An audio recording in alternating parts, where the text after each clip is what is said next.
नमस्कार, candid conversations के नए एपिसोड में आपका स्वागत है। आज मंगलवार है और मैं हर बार की तरह प्रोफेसर अभय दुबे सर से बात करूंगा। सर, आज दो मुख्यतः बड़ी बातें हैं। एक तो जो ट्रंप ने टैरिफ घटाया है उस पर बात करेंगे, और दूसरा राहुल गांधी को जिस तरीके से लोकसभा में बोलने से रोका जा रहा है वो भी एक बहुत सीरियस मुद्दा है, लेकिन हम लोग उस पर बाद में आएंगे, क्योंकि ज्यादा चिंताजनक ये है जिस ढंग से ट्रंप ने टैरिफ घटाया है। कल रात में ट्रंप और नरेंद्र मोदी की बात हुई और नरेंद्र मोदी जी ने बड़ी खुशी खुशी ये ट्वीट किया कि नरेंद्र मोदी से और ट्रंप जी से बात हो गई है और उन्होंने टैरिफ 25% से 18% कर दिया है, और 1.4 बिलियन लोगों की तरफ से उनका धन्यवाद, शुक्रिया। पहली बात तो यह है नरेंद्र मोदी जी कि मैं इस ट्रेड डील के लिए नरेंद्र मोदी डोनाल्ड ट्रंप को शुक्रिया नहीं कहूंगा, आप मुझे 1.4 बिलियन में से माइनस कर दीजिएगा। अब दुबे सर अगर स्वागत करना चाहें तो बताएंगे बाद में, लेकिन जो ट्रंप ने ट्वीट किया बाद में, अपने जो उनका एक ट्रूथ सोशल करके अपना एक खुद का सोशल मीडिया का हैंडल है, उस पे जो उन्होंने जिस ढंग से कहा है कि अब नरेंद्र मोदी इस बात पे राजी हुए हैं कि वो रूस से तेल लेना बंद कर देंगे और ज्यादा से ज्यादा अमेरिका से खरीदेंगे, पोटेंशियली वेनेजुएला का भी तेल खरीदेंगे, और वो एग्रीकल्चर और इस सब चीजों में जो है वो टैरिफ घटाएंगे अपने इंडिया के, और बाई अमेरिकन जो है वो ज्यादा से ज्यादा अमेरिकन सामान खरीदेंगे। सर, इस तरीके से जिस ढंग से ये ट्वीट किया गया, ऐसा लगता है कि नरेंद्र मोदी ने घुटने टेक की गुलामी कबूल की है कि जो कुछ भी आप कहेंगे हुजूर, सारी चीजें मंजूर हैं। आप सर इस ट्रेड डील से खुश हैं? देखिए, अभी हमारे सामने केवल दो दस्तावेज हैं, दो छोटे छोटे, दो दो तीन तीन पैरे के दस्तावेज हैं। एक वो जो जिसपे डोनाल्ड ट्रंप ने ट्रुथ सोशल के ऊपर लिखा है, वो 2 या 3 पैराग्राफ है, और उससे भी छोटा नरेंद्र मोदी का है, जो नरेंद्र मोदी ने उनके जवाब में लिखा है उसके थोड़ी देर बाद। इसके अलावा इस जो होने वाली ट्रेड डील है इसके बारे में किसी को कुछ नहीं पता है, लेकिन हम इन दोनों की तुलना करके कुछ इसमें से मतलब निकाल सकते हैं इसका, जो मुझे लगता है पब्लिक इंडिया के दर्शकों के लिए शायद उपयोगी होगा।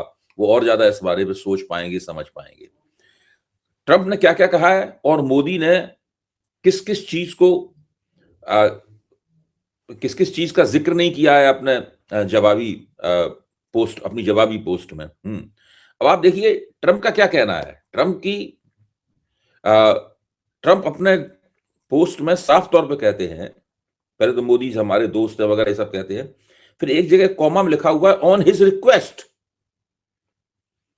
ये बहुत महत्वपूर्ण बात है।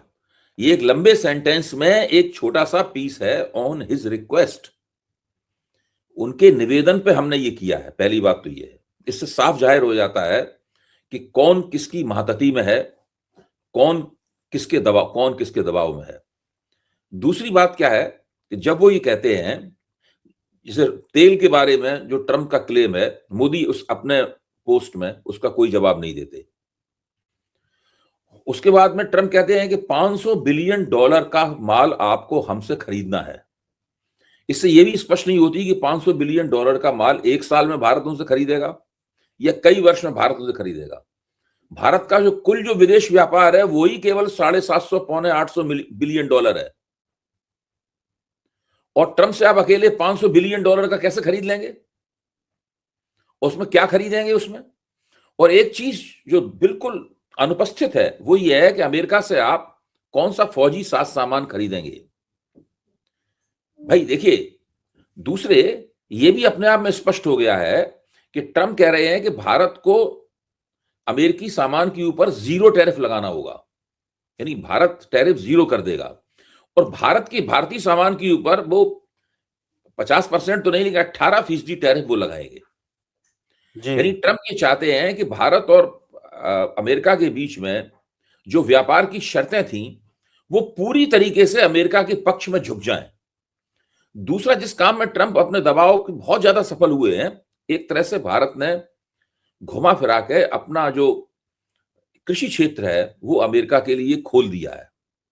यानी अमेरिकी जो खेतिहर सामान है, जैसे अमेरिकी बादाम, अमेरिकी अखरोट है, अमेरिकी चिलगोजे और अमेरिकी सेव, अमेरिका का जो नॉन वेजिटेरियन फूड है वो, यहां तक कि अमेरिकी मक्का, ये सब चीजें अमेरिका की भारत में आएंगी और भारत उसके ऊपर 0 टैरिफ लगाएगा।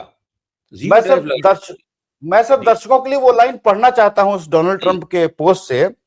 उन्होंने लिखा है, they will likewise move towards to reduce their tariff and non tariff barriers against the United States to zero. The prime minister also committed to buy American at much higher level in addition to over $500 billion of US energy, technology, agriculture, coal and many other products। ये बहुत गंभीर line है sir. नहीं, बिल्कुल आप ठीक कह रहे हैं। देखिए, नरेंद्र मोदी ने उनको जिस तरीके से घेघिया के धन्यवाद दिया है और जिस तरह ट्रंप ने कहा है कि ऑन योर रिक्वेस्ट किया गया है सारा काम, यानी बिल्कुल देखिए, इसमें भारत का कोई सम्मान नहीं बढ़ा है क्या कि जो भारत में 7-8 करोड़ लोग हैं जो कि खा पी रहे हैं, मौज मजा कर रहे हैं, जिनकी आमदनी 50 लाख रुपए, 60 लाख रुपए, 70 लाख रुपए या 1 करोड़ रुपए साल है। ऐसे भारत के अंदर 6-7 करोड़ लोग हैं। इनकी आमदनी शुरू होती है 18-20 लाख से शुरू होती है और कहीं तक जाती है उसमें। इन सब लोगों का निहित स्वार्थ यह है कि भारत और अमेरिका के बीच में संबंध ठीक हो जाए।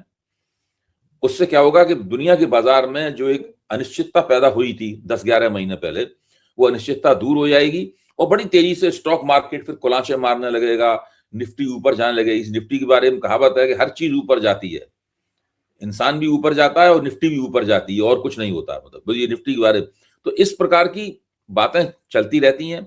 सब लोग माल कमा रहे हैं, खा पी रहे हैं। सब लोगों का मतलब है यही, एक छोटी सी जो एक माइनॉरिटी है, छोटा सा अल्पसंख्यक समाज है, वो लोग अपना माल कमा रहे हैं और खा रहे हैं। और इसके मोदी से इस बात के लिए ये सब लोग खुश हो जाएंगे कि मोदी जी ने किसी तरह से हाथ पैर जोड़ के घेघिया कर किसी तरीके से ट्रंप को पटा लिया है। और जैसे आज मैं एक वीडियो सुन रहा था एक कथित अर्थशास्त्री का, कथित इसलिए कि दरअसल वो कारपोरेट सलाहकार हैं, अब उनको अर्थशास्त्री के तौर पर टीवी मंचों में पेश किया जाता है। तो वो ये कह रहे थे कि हर चीज को कह रहे थे कि इसकी संभावना है, क्योंकि सब लोग स्पेकुलेटिव अंदाज में ही बात कर रहे हैं। वो कह रहे थे इसकी संभावना है, इसकी संभावना है, इसकी संभावना है। और ये कोई नहीं बता रहा है कि ट्रंप ने कहां कहां भारत को दबाया है बुरी तरीके से और कहां कहां मोदी ने उसका जवाब भी देने में कोताही की है। मोदी ने उसको स्वीकार भी नहीं किया है। तो अभी कुछ भी इसके अंदर स्पष्ट नहीं है। जो कुछ है स्पष्ट केवल यही बातें हैं जो हम लोग कर रहे हैं, जो ट्रंप ने अपनी पोस्ट में लिखी हैं और मोदी ने अपनी पोस्ट में जवाब दिया है। मेरा मानना है कि अमेरिका का एलाई नहीं बना है भारत, अमेरिका का लैकी हो गया है। लैकी शब्द बहुत अपमानजनक शब्द है, मैं जानबूझ के इसका इस्तेमाल कर रहा हूं। भारत अमेरिका का पिछलग्गू है और अमेरिका पिछलग्गू है। मोदी के पूरे शासनकाल में पूरी तरीके से मोदी ने भारत की जो स्वतंत्रता थी अंतर्राष्ट्रीय संबंधों में, जिसमें वो बराबर के दर्जे पे आकर दुनिया की किसी भी शक्ति के साथ में व्यवहार करता था, मोदी से पहले के तमाम प्रधानमंत्रियों में, अटल बिहारी वाजपेयी समेत, उस सब स्वतंत्रता को मोदी ने पूरी तरीके से खत्म कर दिया है। ये सब जिस तरह से ये घिघियाते हुए और निवेदन करते हुए ये पूरा का पूरा भारत और अमेरिका की वाणिज्य डील होने वाली है, वो निहायती भारत के आत्मसम्मान के लिए, अंतर्राष्ट्रीय संबंधों में भारतीय विदेश नीति की गिरावट के लिए शर्मनाक है। जी नहीं सर, रात में पीयूष गोयल जी का भी एक ट्वीट आया, उन्होंने बाकी सबको धन्यवाद देते हुए लास्ट में लिखा है कि this agreement unlocks unprecedented opportunities for farmers, MSMEs, entrepreneurs and skill workers to make in India for the world, design in India for the world and innovate in India for the world. बार बार ये लोग agriculture और farmers के लिए बहुत बेहतर बता रहे हैं। आपको सर याद हो कि हम लोग बार बार ये बात करते थे कि कुछ भी हो जाए नरेंद्र मोदी ये गलती नहीं कर सकते हैं कि एग्रीकल्चर सेक्टर में अमेरिका को एंट्री मार दे। क्या आपको लगता है कि वो इसका एक संकेत पहले मिल रहा था। इस तरह कपास के क्षेत्र को धीरे धीरे विदेशों के लिए ये खोल रहे थे, उसके ऊपर लगे हुए जो बैरियर्स थे, उन बैरियर्स को उन्होंने हटाया। जो एग्रीकल्चर विशेषज्ञ हैं वो लगातार इस बात पे इशारा कर रहे थे। हम लोगों ने एक हरवीर सिंह जी जो बहुत प्रतिष्ठित एग्रीकल्चर पत्रकार है, कृषि संबंधी पत्रकार है, और वो एक वेबसाइट भी चलाते हैं, उनसे मैंने एक बातचीत भी की थी, उनके साथ में एक इंटरव्यू भी लिया था। उससे ही स्पष्ट हो गया था कि बिना घोषित किए हुए चुपचाप धीरे धीरे कर इस क्षेत्र को खोल रहे हैं, क्योंकि अमेरिका का बहुत दबाव था और बिना इसको खोले हुए ये किसी भी तरीके से ट्रेड डील नहीं हो सकती थी। तो ये उन्होंने खोल दिया है और सिलसिला अब शुरू हो गया है। अब तो ये हो रहा है कि अरे अमेरिका का ये माल आने से अब क्या भारत को नुकसान होने वाला। अब तर्क किस तरह दिए जाएंगे? अभी तरक्की दिए जा रहे। अब अच्छा, वो भारत में तो होता ही नहीं है, बादाम पैदा ही नहीं होते हैं भारत में, तो अखरोट पैदा ही नहीं होते हैं, तो अमेरिका का अखरोट और बादाम आ जाएगा, उससे भारत को क्या नुकसान होगा। फिर आएगा कि भारत में ये चीज कहाँ पैदा होती है, अरे थोड़ा बहुत हिमाचल प्रदेश में सेब पैदा होता है, थोड़ा कश्मीर में सेब पैदा होता है, अगर अमेरिकी सेब आ गया तो भारत को क्या नुकसान होगा। अब ये तर्क की ये शैली शुरू हो गई। सर ये सारा खेल ये है कि जो नरेंद्र मोदी का एक व्यक्तिगत छवि उन्होंने बनाई थी कि मैं बहुत डेयरिंग हूं और मैं किसी के सामने झुकता नहीं हूं, नया भारत है, ये सारी बातें सर खत्म हो चुकी हैं। ये मुझे लगता है कि चाहे वो नरेंद्र मोदी के समर्थक हो, चाहे आलोचक हो, चाहे विरोधी हो, ये सबको अब समझ में आ रहा है कि नरेंद्र मोदी वो चीज नहीं है जो वो दिखाने की कोशिश करते हैं। और उसका एक नमूना कल पेश करना चाहा राहुल गांधी ने लोकसभा में। हालांकि उसको भाजपा कह रही है कि नेशनल सिक्योरिटी का मुद्दा उठ रहा है और ये राष्ट्रीय सुरक्षा इससे खतरे में पड़ जाएगी। राष्ट्रीय सुरक्षा की कोई बात नहीं इसमें एक ही बात है कि जो जनरल नरवणे ने अपने किताब में लिखा और वो किताब को पब्लिश होने से रोका जा रहा है अभी तक, वो सिर्फ इतनी सी बात है कि कैलाश ऋषि पर चीन के टैंक आ रहे थे। हालांकि बाद में इंडियन आर्मी ने उसको डोमिनेट किया, वो रिज उनसे छुड़ा लिया, मतलब कुछ हुआ नहीं। लेकिन जो उनका एतराज था कि उनका ये कहना है उस किताब में या उस जो पब्लिश्ड है आर्टिकल है जो कैरावान का, उसमें वो लिखते हैं कि सरकार से बात होती रही, राजनाथ सिंह को फोन किया उन्होंने, राजनाथ सिंह जी ने नरेंद्र मोदी को फोन किया और 2.5 घंटे बाद उन्होंने ये कहा कि आपको जो उचित लगे आप वो कीजिए। ये उनका कहना यह है कि ये उचित जो है वो सरकार डिसाइड करती है, वो cabinet committee on security decide करती है, वो डिफेंस सेक्रेटरी डिसाइड करता है कि उचित क्या है, हमें वॉर शुरू करनी है या नहीं शुरू करनी है, या सिर्फ डिटर करना है, हमें कितने तक आगे जाना, ये सरकार तय करती है। आर्मी को सिर्फ आदेश मिलता है कि वो वॉर शुरू करे या नहीं शुरू करे, और उन्होंने उनके ऊपर ही छोड़ दिया। राहुल गांधी का कुल पॉइंट ये था कि नरेंद्र मोदी मौके पे उन्होंने एब्डिकेट किया, जो वर्ड लिखा गया कार्रवाई को, उन्होंने एब्डिकेट किया अपनी जिम्मेदारियों से। और इस मसले को बोलने के लिए इतना हंगामा हुआ, कल 3 बार लोकसभा अर्जेंट की गई। आज फिर इन्हें 12 बजे बोलना है, हम जब ये रिकॉर्ड कर रहे हैं तब अभी 12 नहीं बजे हैं, लेकिन हमें उम्मीद है कि बोलने को तो नहीं मिलेगा। लेकिन सर ये उसी छवि पे धक्का नरेंद्र मोदी की ना, कि जो कहते हैं कि सेना को खुली छूट दे दी गई और हमने ये कर दिया, उस पर जरा बताइए जिस ढंग से लोकसभा में कल अत्याचार किया गया विपक्ष के ऊपर। देखिए, ये पूरा मसला ये है, इसके लिए एक हिंदी में कहावत है, बड़ी प्रचलित कहावत है, डूबते को तिनके का सहारा। नरेंद्र मोदी की छवि डूब रही है, हम सब लोग जानते हैं।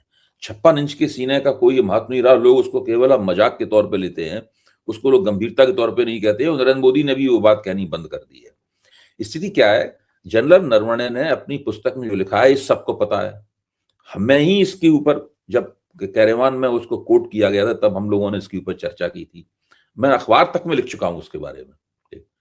अच्छा, मैं तो उसको लिखने के बाद भूल ही गया था उसको। तो नरवणे की लिखी हुई बात पब्लिक डोमेन में है, उसके ऊपर चर्चा हो चुकी है, और सब लोग तकरीबन किसी न किसी रूप में उस बात को जानते हैं। सरकार की पूरी कोशिश क्या है, क्योंकि नरेंद्र मोदी की छवि चीन के मामले में तो डूबी चुकी है, इनकी पूरी कोशिश क्या, इसको मैं कहता हूं तिनके का सहारा। वो तिनके का सहारा ये है कि सदन के रिकॉर्ड पे ना आ जाए। जो कल पूरा इन लोगों ने हंगामा किया, जिसमें राजनाथ सिंह जी पहले खड़े हुए, फिर अमित शाह जी खड़े हुए, और उसके बाद में हंगामा होता रहा किसी तरीके से, नियम के ओम बिरला ने पूरी मदद की, जो हमेशा ही करते हैं सरकार की। किसी तरह सदन के रिकॉर्ड पे ये बात ना आ जाए, इसके अलावा उनका और कोई मकसद नहीं है, क्योंकि वो जानते हैं कि ये चीज सबको पहले से पता है। अगर सदन के रिकॉर्ड में आ जाएगा तो उसका फिर जवाब देना पड़ेगा सरकार को। सरकार इसका जवाब नहीं देना चाहती, क्योंकि जैसे ही राहुल गांधी कहेंगे और उन्हें कहने दिया जाएगा और वो सदन के रिकॉर्ड पे आ जाएगी, फिर तो प्रधानमंत्री को खड़े होकर जवाब देना पड़ेगा, रक्षा मंत्री को खड़े होकर जवाब देना पड़ेगा, आप उससे नहीं बच सकते। फिर उसके ऊपर चर्चा की मांग होगी, फिर वो मामला तूल पकड़ जाएगा और सदन में तूल पड़ जाएगा।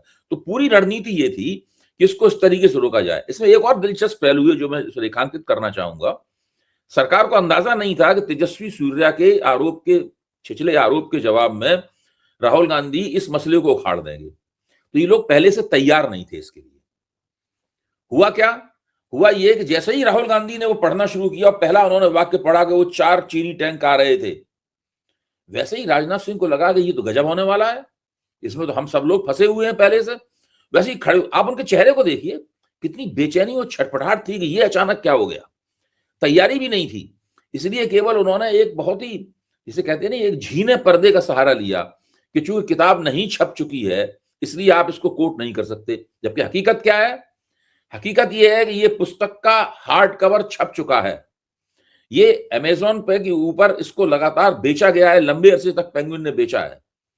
जब बाद में रक्षा मंत्रालय ने रक्षा मंत्रालय इस किताब की ओर बैठ गया, तो फिर अमेज़न को ये संदेश मिला होगा कि अब आप इस किताब को बेचना बंद कर दिए। किताब काफी बिक चुकी है, लोगों के पास पहुंच चुकी है, लोगों ने पढ़ लिया है इस किताब को, और कैरवान ने इसके जो अंश हैं वो उद्धृत कर दिए हैं अपने लेख में। तो ये सब कुछ हो चुका है। अब उनकी पूरी कोशिश ये है, पता नहीं राहुल गांधी ने क्यों नहीं कहा कि ये किताब प्रकाशित हो चुकी है। मुझे नहीं पता कि राहुल गांधी ने ये बात क्यों, जब राजनाथ सिंह ने कहा कि ये किताब प्रकाशित नहीं हुई है, अगर प्रकाशित हुई है तो आप कह दीजिए, अगर प्रकाशित नहीं हुई है तो भी आधारहीन है, इसको आप नहीं कह सकते। तो राहुल गांधी को तुरंत ये कहना चाहिए था कि ये किताब प्रकाशित हो चुकी है, अब इसकी बिक्री बंद है अभी, लेकिन इसकी बिक्री हो चुकी है, बहुत से लोगों के पास ये पुस्तक है, और इस घटना के बाद तो ये अंडरग्राउंड लिटरेचर बन गई ये किताब। अब जब से संसद में हो गया है उसके बाद तो लोग इस किताब को पढ़ेंगे ही, बहुत तरीके से किताब सामने आएगी। ऐसी दुनिया में बहुत सारी वेबसाइट्स हैं जिसमें हर किताब मिलती है उन वेबसाइट्स पे फ्री में। एक रशियन वेबसाइट है लिबजेन, लाइब्रेरी जेनेसिस नाम की वेबसाइट है। इसमें मैंने कम से कम मैं साफ कह रहा हूं, मैंने कम से कम 50,000 किताबें उसमें से डाउनलोड की होंगी अपने साथियों के लिए और अपने लिए, अभी तक पिछले 10-12 साल के अंदर हर किताब उसके अंदर मिलती है, और ये किताब भी उपलब्ध है उसके अंदर, सब जगह सब सारी चीजें उपलब्ध है। उस लिबजेन के ऊपर भारत सरकार ने पाबंदी लगा रखी है यहाँ पे बड़े बड़े प्रकाशकों के कहने पर। इसी तरह एक और कई इस तरह की वेबसाइट है, यहाँ पर आर्टिकल, किताबें सब मिलती हैं। तो ये तो सरकार की कोई कोशिश कामयाब नहीं होने वाली कि लोग उस किताब को नहीं पढ़े, लोग पढ़ चुके हैं। इसमें एक और नया काम हुआ है, दिलचस्प है, जो सरकार के खिलाफ जाता है, राहुल गांधी के पक्ष में जाता है, विपक्ष के पक्ष में जाता है। वो क्या है कि अभी तक नरवाने की इन बातों के बारे में चर्चा अंग्रेजी में हो रही थी, अंग्रेजी में ही कैरवान पत्रिका निकलती है। इस घटना के बाद में कांग्रेस ने उस पूरे हिस्से को हिंदी में अनुवाद करके सोशल मीडिया पर डाल दिया है। अब आप समझ लीजिए लाखों लोगों ने वो सारा मामला पढ़ लिया है, इसकी पहले से ज्यादा चर्चा हो गई है। और अब राहुल गांधी को वो बोलने दें या ना बोलने दें, वो तो खैर नहीं बोलने देंगे राहुल गांधी को। मेरे ख्याल से इनको ज्यादा अच्छी तैयारी करके आनी चाहिए राहुल गांधी को वहां पर, और बताना चाहिए कि ये पुस्तक छप चुकी है, ये पुस्तक लोगों में वितरित हो चुकी है। आजकल इसकी बिक्री नहीं हो रही है, पेंगुइन ने इसकी बिक्री रोक रखी है, लेकिन ये बहुत बाद में ऐसा हुआ है। दूसरे, राहुल गांधी को यह भी बताना चाहिए कि कब कब भारतीय जनता पार्टी के प्रवक्ताओं ने अखबारों में छपी हुई बातों, पत्रिकाओं में छपी हुई बातों या कहीं कही गई बातों का सहारा लेकर संसद में अपने वक्तव्य दिए हैं, और उनके आधार पर सरकार के ऊपर जब वो विपक्ष में थे किया है। एक पूरी सीरीज है। सब लोग जानते हैं कि अखबार में छपी छोटी छोटी बातों को लेकर उन्होंने यूपीए सरकार के ऊपर कितने कितने बड़े लोगों ने हमले किए, और यूपीए सरकार ने कभी नहीं कहा कि आप अखबार में लिखी हुई बात को उद्धृत नहीं कर सकते, आप पत्रिका में छपी हुई बात को उद्धृत नहीं कर सकते, कभी नहीं कहा उन्होंने। ये लोग केवल एक झीने पर्दे के पीछे छिपना चाहते हैं जिसमें इनकी शक्ल साफ दिखाई पड़ रही है। जी सर, मुझे ऐसा लगता है कि भाजपा के पास जो सबसे बड़ी निधि है वो है नरेंद्र मोदी की जो छवि है। वो एक बलून है जो कि अब फूटता जा रहा है। और आप देखें तो 2026 का साल कुछ ठीक नहीं चल रहा है मोदी जी के लिए। पहले एक यूजीसी का मसला हुआ, और जो कोर वोटर है, जो अपर कास्ट वोटर है, वो भाजपा से नाराज हो गया। इनको लग रहा है कि डैमेज कंट्रोल हो गया कोर्ट को रोक लगाने से, लेकिन मैं व्यक्तिगत जानकारी के तौर पर बता दूं कि वो लोग अपने को चीटेड फील कर रहे हैं, अपर कास्ट के लोग, ये मैं साफ बता दूं। अमेरिका का जो टैरिफ है उसमें नरेंद्र मोदी की छवि बिल्कुल धूमिल हो गई है। आर्मी का जो उन्होंने खेल किया है वो राहुल गांधी ने बताया है लोकसभा में। ऊपर से एप्स्टीन फाइल में नाम आना, एप्स्टीन फाइल में उनका किसी भद्दे ढंग से नाम नहीं आया है, लेकिन सिर्फ सवाल यह है कि भारत का प्रधानमंत्री एक दलाल एप्स्टीन के उस आदमी से क्यों डील कर रहा था, क्यों बात कर रहा था, सारा मसला ये है। ये सब 2026 में जो नरेंद्र मोदी की छवि पे धक्के लग रहे हैं, ये शुभ लक्षण नहीं लगता आपको भाजपा के लिए? नहीं, मैं आपकी एक एक बात से सहमत हूं, आप बिल्कुल ठीक कह रहे हैं। आप कह रहे हैं कि ये उनकी मेरे कहना है इनकी सबसे बड़ी उपलब्धि ये है कि उन्होंने मीडिया पे कब्जा कर रखा है। मैं ये मानता हूं, हम लोग ये देखें कि देखिए आपने जो बातें बताई हैं, ये बातें जो मुख्य धार का मीडिया है उसमें नहीं आती हैं। इसलिए मोदी को कभी भी जवाब तलबी नहीं होती मोदी की। मोदी के गिरेबान को पकड़ के कोई झकझोरता नहीं है। चीन के सवाल पर मोदी के साथ मीडिया ने कभी जरह नहीं की। एप्स्टीन के सवाल पर मोदी के साथ मीडिया ने कभी जरह नहीं की और न वो जरह करेगा। जो अर्थव्यवस्था में बेरोजगारी की स्थिति है उस सवाल के ऊपर मीडिया कभी उसे जरह नहीं करता। एक आध अपवाद को छोड़कर संदीप चौधरी उसके ऊपर कर देते हैं कार्यक्रम एबीपी चैनल पे, बाकी कोई नहीं करता। तो ये स्थिति सबसे मोदी की, मैं तो समझता हूं कि मोदी की छवि अभी रसातल में नहीं चली गई है, सरकार की छवि रसातल में नहीं चली गई है। इसका सबसे बड़ा कारण यह है कि मोदी ने चालाकी पूर्वक अपने शासनकाल के बीच के कुछ वर्षों में मीडिया को जिस तरीके से कैप्चर किया है, उससे ये हर जगह पतली गली से निकल जाते हैं और इन्हें चीजों को मैनेज करने की सुविधा प्राप्त हो जाती है। मसलन आप जो यूजीसी का नियम आया, नियमावली आई, उसके ऊपर ऊंची जातियों में एक बड़ा जबरदस्त असंतोष फूट पड़ा। अच्छा, योगेंद्र यादव और हमारे दूसरे मित्र ही कहते हैं कि ये मैन्युफैक्चर्ड डिसेंट था, यानी सरकार ने इसको गढ़ा था, ऊंची जातियों द्वारा सरकार ने ये आंदोलन खड़ा करवाया था। अच्छा, एक बार की ये बात सही भी लगती है कि भाई जैसे ही नियमावली आई, अचानक पूरे उत्तर प्रदेश में, दिल्ली में और बिहार में ऊंची जातियों के संगठन अचानक सक्रिय हो गए और उन्हें बड़ी भारी गोलबंदी करके बड़े बड़े प्रदर्शन करने लगे। ये सब काम बिना पूर्व तैयारी के नहीं हो सकता है भाई। कुछ ना कुछ तो एक हफ्ते पहले, 5 दिन पहले, 4 दिन पहले आपको कोई ना कोई पूर्व तैयारी करनी होगी। ऐसा कैसे हो सकता है कि इधर नियमावली आई, 13 तारीख को नियमावली लागू हुई और उसके बाद में एक हफ्ते के अंदर ही अंदर इतने बड़े बड़े प्रदर्शन जो हैं वो फूट पड़े और वो लगातार तब तक चलते रहे जब तक कि एक पूरा दबाव नहीं बन गया और सुप्रीम कोर्ट में जाकर उस चीज के ऊपर रोक नहीं लगा दी गई। ये सब जो चीज होती है, इसको किस तरीके से आयोजित किया गया है, किस तरीके से प्रायोजित किया गया है, ये एक प्रयोग है, ये एक संयोग नहीं है। इन सब बातों को समझना भी काफी मुश्किल है और इनके सबूत जुटाना भी काफी मुश्किल है। अच्छा, अब मीडिया कभी इन बातों को उठाएगा नहीं, हम और आप करेंगे। हमारी और आपकी पहुंच है, इसमें कोई शक नहीं, हम लोग भी ओपिनियन बनाते हैं, लेकिन हम लोगों की पहुंच अपेक्षाकृत कम है। और अगर हमारे साथ में ये मीडिया भी जुड़ जाए, मुख्यधार का मीडिया भी जुड़ जाए, तब आप सोचिए सरकार को मुंह छिपाने के लिए कहां जगह बचेगी। इसीलिए मोदी जी ने आज तक कभी भी कोई इंटरव्यू ऐसा नहीं दिया है जिसमें पहले से उन्हें सवाल न दे दिए गए हों या उन्होंने न बता दिया होगा हमसे ये सवाल पूछना।